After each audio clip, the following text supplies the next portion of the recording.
Assalamualaikum warahmatullahi wabarakatuh. Halo teman-teman, perkenalkan, nama saya Ajeng Darlina Miftahujana dengan nama ilmiah Coconut Palm atau Syragus Roman Zofiana.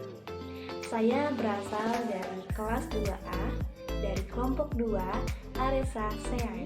Saya akan mempresentasikan hasil esai saya dengan tema lingkungan yang berjudul pencemaran air akibat campur tangan manusia. Pencemaran air merupakan salah satu bagian dari pencemaran lingkungan. Environmental pollution atau pencemaran lingkungan adalah terkontaminasinya komponen fisik dan biologis dari sistem bumi dan atmosfer sehingga mengganggu keseimbangan ekosistem lingkungan. Kontaminasi tersebut dapat berasal dari kegiatan manusia maupun proses alam yang menyebabkan kualitas lingkungan menjadi tidak dapat berfungsi dengan seharusnya. Dalam PP nomor 20/1990 tentang pengendalian pencemaran air didefinisikan sebagai masuknya atau dimasukkannya makhluk hidup, zat, energi, dan atau komponen lain ke dalam air oleh kegiatan manusia sehingga kualitas dari air tersebut turun hingga batas tertentu yang menyebabkan air tidak berguna lagi. Sesuai dengan bicara mengenai pencemaran air, tentu saja kita harus mengetahui terlebih dahulu apa saja macam dari pencemaran air itu sendiri. Pencemaran air dibagi menjadi 4 jenis. Yang pertama ada pencemaran mikroorganisme, adalah salah satu pencemaran yang bisa terjadi yang diakibatkan oleh mikroorganisme yang berkembang dengan cepat di dalam air.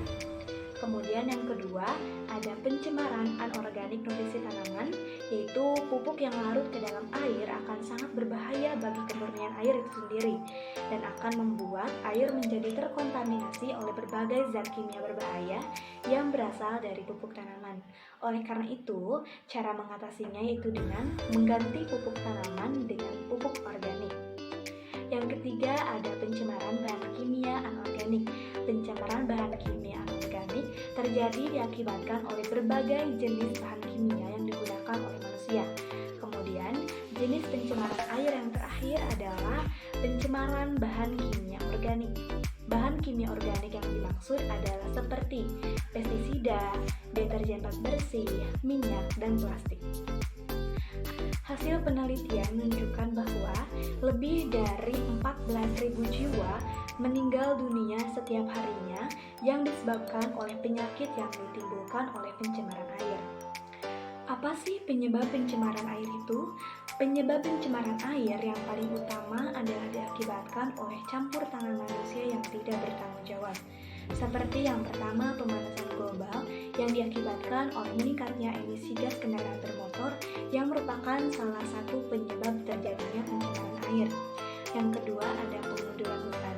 Hutan yang ditebang secara liar dan menjadi gundul mengakibatkan air akan langsung masuk ke dalam tanah tanpa melewati akar pohon yang dapat menyaring air hujan tersebut. Yang ketiga ada perkembangan industri, agrikultur, dan ternak hewan. Setiap industri memiliki limbah air yang berasal dari proses manufaktur. Limbah air tidak boleh dibuang secara langsung dan perlu melewati proses pendauran supaya limbah air menjadi aman dan tidak mencemari air yang ada di dalam tanah. Hal inilah yang menjadi penyebab terjadinya pencemaran air di dalam tanah. Yang keempat, ada pembuangan limbah kimia. Limbah kimia yang dibuang ke dalam sungai bisa menjadi penyebab terjadinya pencemaran air. Yang kelima, tumpahan bahan bakar. Tumpahan bahan bakar yang berasal dari kilang minyak laut dan kapal tangki pembawa minyak yang mengalami kebocoran merupakan salah satu penyebab pencemaran air yang ada di laut. Yang keenam, ada lalu lintas maritim. Lalu lintas maritim yang tinggi dapat mengakibatkan tingginya kadar polusi di dalam air. Krisis air terjadi di hampir semua pulau Jawa dan sebagian Sumatera, terutama kota-kota besar, baik akibat pencemaran limbah cair industri, rumah tangga, maupun pertanian. Pencemaran air yang terjadi di berbagai wilayah di Indonesia ini, seperti beberapa contoh yang sudah saya sebutkan, telah mengakibatkan terjadinya krisis air bersih. Lemahnya pengawasan dari pemerintah serta keengganan untuk melakukan penegakan hukum secara benar menjadikan problem pencemaran air menjadi hal yang kronis yang makin lama makin parah. Oleh karena itu, kita sebagai pemuda, mari kita timbulkan di benak diri kita sendiri kesadaran untuk meminimalisir terjadinya pencemaran air, yang tentu saja dimulai dari diri kita sendiri. Cukup sekian dari saya, mohon maaf atas segala kesalahan. Terima kasih. Wassalamualaikum warahmatullahi wabarakatuh.